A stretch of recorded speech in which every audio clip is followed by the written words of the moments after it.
What makes for somebody being highly prolific, whether it's as an actor, actress, writer, painter, well, and some other things surely too. Even living a life as a father, a mother. What makes for being successful, thus, you might say also. If you consider this, some ideas here. Well, consider if you see a physician, whether for something more mundane or a surgical operation, what have you, well, they're not going to be what you call prolific until they have, first of all, the license to operate, so to speak, sometimes literally. Until they can, quote, hang that shingle and pony up what it takes to have an office or setting to practice in, malpractice insurance, suitable clothing sometimes, and more, well then their level of being prolific is zero, isn't it? As the common person practicing medicine, so to speak, can't practice any medicine, so their level of output is zero compared to the physician up and running, shall we say. And I'm just going to say having, quote unquote, enough of their ducks in line, that all of a sudden then they're, quote, prolific compared to the other people. If I don't know how many patients a day a physician might see in internal medicine, it might be 20, let's say, or more. That's quite a bit more prolific, thus, or deserving of the term prolific compared to the non-physician seeing zero people, for pay, that is, as for helping physically. So that's to be considered, I think. Prolific then can be all or nothing, you might say, relatively speaking, if we're looking at whether or not you have enough of the ducks in line to be able to practice what you're talking about. We may think we have it, but do we really? If it's not a matter of legalities and certain training required by law. Next, consider an automobile. I once tried to help a friend who had received training in home health care, but she could not get a job with any agency in town. I took her to several for interviews and more because she didn't own a car at the time. And so she was repeatedly turned down. So what was her level of being prolific in terms of offering services healthcare-wise? Zero, on a paid basis anyway. As opposed to, say, seeing 5, 6 or more clients a day, if she had had only a car. She didn't have enough of the, quote, ducks in line, the necessary, I don't know what the word would be, accoutrements, or she didn't have the necessary, I lacked the word.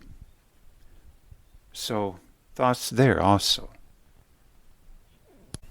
Or consider, this may sound a little silly, but if you have no clothing, like if your house just burned down or whatnot, well, there's a lot of things you're not going to be able to do the minute you step out of your door or wherever you live. And if you have no clothing on, unless you're in a nudist camp, so a lot of things you're not going to be able to do that you could do simply by way of having clothing. So your level of being prolific without any clothing, not being in a nudist camp, is zero, isn't it? In many a way, shape, and form, unless you stay indoors. Likewise, I made some analogy a minute ago to cars and employment in certain circumstances. Well, if you're working at home, but your computer goes belly up, and your telephone goes belly up, and you can't communicate with anyone in the outer world, I suppose all of a sudden your level of being prolific can go from wherever to a snail's pace or zero. And as per cars again, if you have an automobile, but the transmission goes out, or you have no gas, or the clutch went out, or who knows, a number of subsystems involved, one goes out, well, then maybe the car's not going to go. And so all of a sudden, everything you could do with that car, with all the subsystems necessary operational, not perfect, but operational. Now all of a sudden the car will simply just sit there and be a wall ornament, so to speak, in your garage. And so all of a sudden your level of being prolific goes from being prolific in one sense with what you could do with a car to zero. Unless you like just simply looking at that car that has no gas in it. So then when we talk about being prolific in writing, creating something in that manner, artistic, being a comedian, being a painter, and in many ways and shapes and forms in our careers or our jobs. Some get paid much more than others. Some perform far better services of quality in every way, shape, and form. Some have far better ideas. Some manage to uplift people far better than others, hence the phrase in the doctor's circles or physician's circles, so-and-so has a great bedside manner and others don't. Well, what's the bottom line on this, perhaps? Perhaps it's a twofold thing that comes across my mind. First, what is your level of mental efficiency? If you're burdened with chronic anger, chronic fears, or catastrophizings, I reframe it to be, chronic guilt, maybe that's subsumed under fears. If you have chronic problems like this, especially with chronic anger and chronic fears, shall we say, I think we're going to be functioning at such a low level of efficiency that, quote-unquote, we're not prolific compared to the person who has worked through or were never saddled with quite a hefty amount of these issues.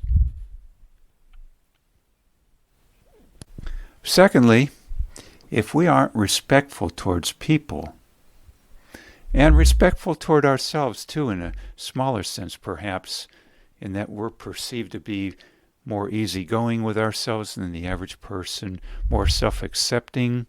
I kind of put this under the rubric of being highly, what was the word I just used? Respectful toward ourselves.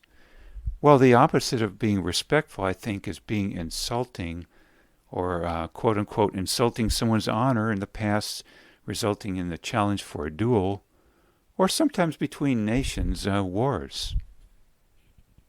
Well, then that too, I think, can tube us, so to speak, especially in the long term, towards what we call being prolific. Also, did I mention feeling guilty, feeling shame? Many people may be prolific for a time if they can pave over somehow feelings of shame and guilt. But I think in the longer term, it might be hard to continue that forever, both in our own minds and in the public eye. It tends to ring true and come back to haunt us, I might say, based on what I've observed in my life and in other people's lives also, in a variety of spheres. So being prolific, by the way, may seem possible and happen for some people in the short to mid-term, but I don't think it pans out very typically in the long term. We might call many of these people then short to medium-term flashes in the pan. Is what I would kind of call it.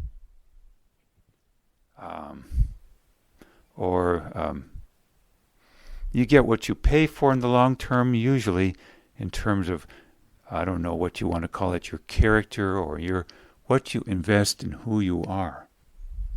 You may in the short to mid-term thus be more prolific than average if you can pave over matters of conscience, matters of guilt, shame, whatever. But I don't think that can continue indefinitely for most people. So just to recap, I think being prolific is largely a matter of not being burdened unduly with chronic anger and chronic fears. You might call them chronic catastrophizings that, by the way, typically require a lot of coping mechanisms, often drug-related, in the chemical sense or otherwise in the atypical drug sense. I would call them defense mechanisms that can be quite toxic to some people to be around. Especially in this day and age, you might get shunted aside in favor of a pet or a plant or a computer or a TV show or who knows what. Relationships just aren't as necessary by far. We have many other quasi-relationship options these days, both legally and product-wise in general. Society is completely restructured that way, I think, in the past 50, 60 years. But these are my thoughts then on what it is to be prolific, how it happens, and whether it's going to continue to be so.